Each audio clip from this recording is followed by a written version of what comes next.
बिहार के अवाम का जो सवाल है, उन सवालों पर ये लोग काम नहीं करते हैं।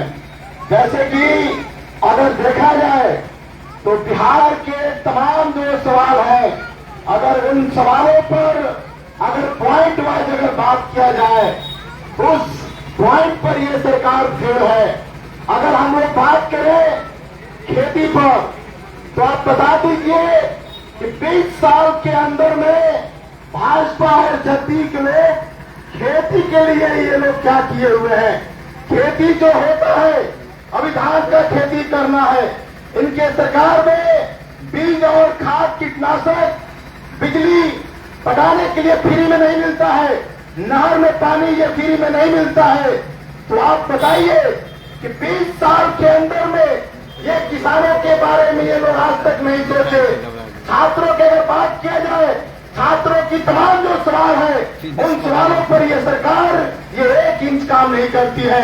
अगर हम लोग बात करें युवाओं को रोजगार के सवाल पर, हमारे साथी ने बोल रहे थे मोदी जी के बारे में, मैं आप सभी तमाम साथियों से मैं बताना चाहता हूं कि मोदी सरकार का जब 2014 का चुनाव लड़ रहे थे, उस चुनाव के वक्त इन्होंने पूरे भी हिंदुस्तान में ये घूम घूम कर वादा कर रहे थे कि भाजपा की सरकार अगर बनती है, इस देश के प्रधानमंत्री अगर मोदी जी बनते हैं, तो हिंदुस्तान के युवाओं को 1 साल में 2 करोड़ युवाओं को रोजगार दिया जाएगा, महंगाई खत्म कर दिया जाएगा, भ्रष्टाचार खत्म कर दिया जाएगा, महिलाओं पर हिंसा नहीं होगा, किसानों का जो लागत है उसका दोबारा फायदा पहुंचाया जाएगा।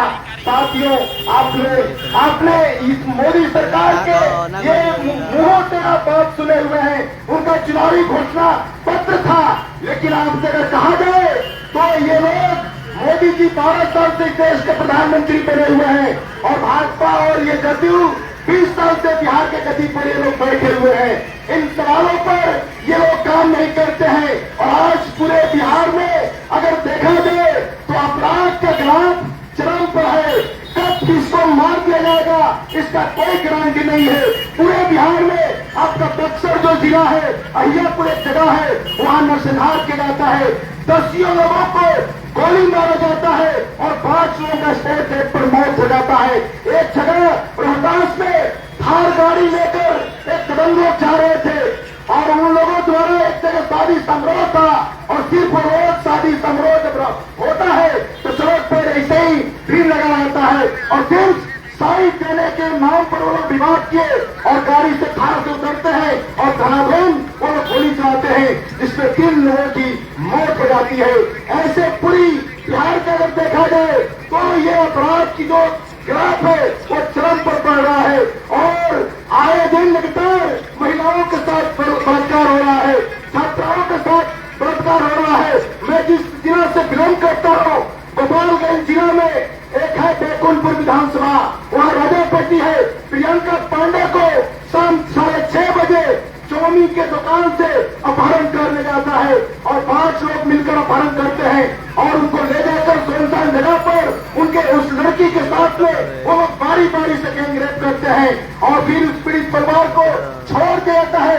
फिर वो अपने घर के लोगों को बताती है, थाना में जाती है तो थानेदार द्वारा ये धमकी दिया जाता है कि आप उन लोगों से नहीं लड़ पाइएगा, अगर आप मुकदमा करिएगा, जेल भिजवाइएगा तो आपके जान पर खतरा है। तो आप बता दीजिए कैसे लोगों को न्याय मिलेगा, कैसे रेपिस्ट लोग जेल के सलाखों में बंद होंगे। और उसी तरह मेरे विधानसभा भोरे में गोपालगंज जिला में भोरे विधानसभा है, एक शिल्पी यादव के नाम की लड़की को जिसका उम्र 14 साल होता है, उसको 13 तारीख को अपहरण करने जाता है, 23 तारीख को अपहरण करने जाता है और उसका लाश 25 तारीख को मिलता है और उसके साथ में भी गैंगरेप हुआ था, उसका मर्डर किया गया था, उसके बॉडी को तिगाब से जलाया गया था, उसका दांत मार कर तोड़ दिया गया था और एसपी द्वारा कहा जाता है कि सुसाइड का मामला है। आप बता दीजिए कि इस तरह की घटनाएं हो रही है और ये नीतीश कुमार की जो पुलिस है उनके द्वारा कहा जाता है कि सुसाइड का मामला है। तो आप बताइए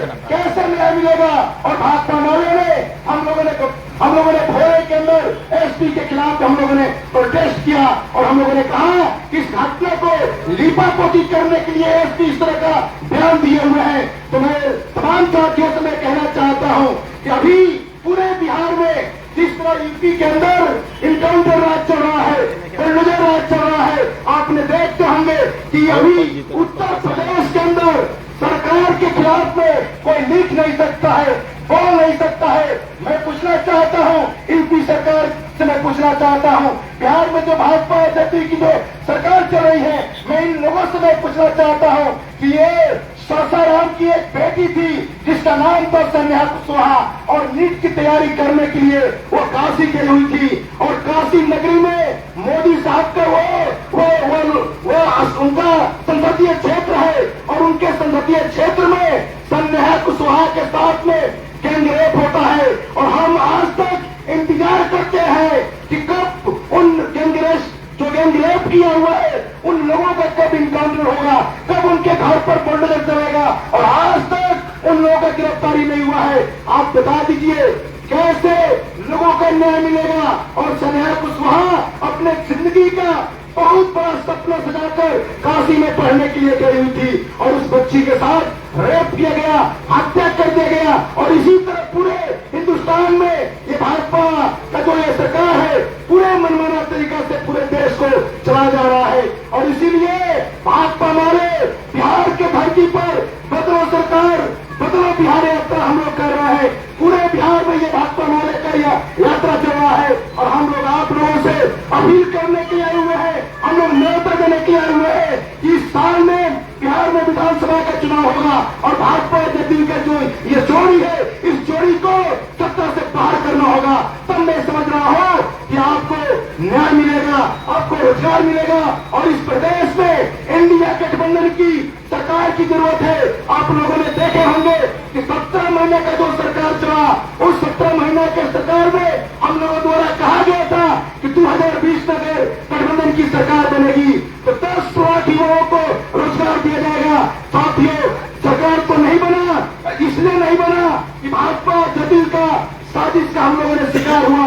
बहुत सारे विधायकों को ये लोग भाजपा जदयू के लोग ये हरा दिए, जीते हुए विधायक को ये लोग हरा दिए, और इसलिए गठबंधन की सरकार नहीं बनी। लेकिन 17 महीने का जो सरकार बना हुआ था, 4.5 लाख युवाओं को रोजगार दिया गया, जाति का जनगणना हुआ, आर्थिक भी जनगणना हो रहा था, और पूरे बिहार में जो आर्थिक जनगणना हुआ है उससे एक रिपोर्ट आया हुआ है कि 95 लाख वैसा परिवार है जिनका इनकम रोज का 200 रुपया है। और उस तरह के लोगों को ये नीतीश कुमार ने, भाजपा के लोगों ने ये वादा किया, इन्होंने कानून बनाया बिहार के अंदर कि 70,000 का जो लोग आय प्रमाण पत्र लाएंगे उसको 2 लाख रुपए का अनुदान दिया जाएगा।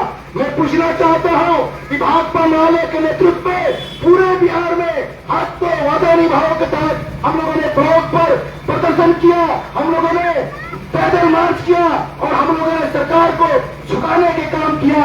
तो ये सरकार 13 दिन का समय दिया हुआ था। आप बता दीजिए कि 95 लाख लोगों को 2 लाख रुपए का अनुदान जो देना था, इनके द्वारा 70,000 का आय प्रमाण पत्र बनवाना था, लेकिन ये बड़े पैमाने पर यह आय प्रमाण पत्र नहीं बनवा पाए थे। तो आप बताइए कि 13 दिन के अंदर में कैसे सभी गरीबों का ऑनलाइन हो जाएगा। इससे यही सब हो रहा है कि नीतीश और भाजपा के लोग उन गरीबों का ये मुआवजा नहीं देना चाहते हैं, 2 लाख रुपए देना नहीं चाहते हैं। तो मैं आप सभी से मैं कहना चाहता हूं कि अगर इंडिया गठबंधन की सरकार बनेगी तो बिहार के अंदर 200 यूनिट बिजली फ्री दिया जाएगा। जो ये पेंशन 400 रुपए मिल रहा है, इस पेंशन को बढ़ाकर 2500 रुपए किया जाएगा। एक माई बहन योजना चलेगा, जिस योजना के तहत सभी बिहार के महिलाओं को 2500 रुपए दिया जाएगा। तो मैं आप तमाम साथियों से मैं आह्वान कर रहा हूं कि आप इंडिया गठबंधन को मजबूत कीजिए, इंडिया गठबंधन की को सरकार बनाइए, और हम लोग सत्ता में आएंगे, इन तमाम मुद्दों पर हम लोग काम करेंगे। और इन्हीं शब्दों के साथ मैं अपना बात समाप्त करता हूं। इंकलाब जिंदाबाद से धन्यवाद साथियों।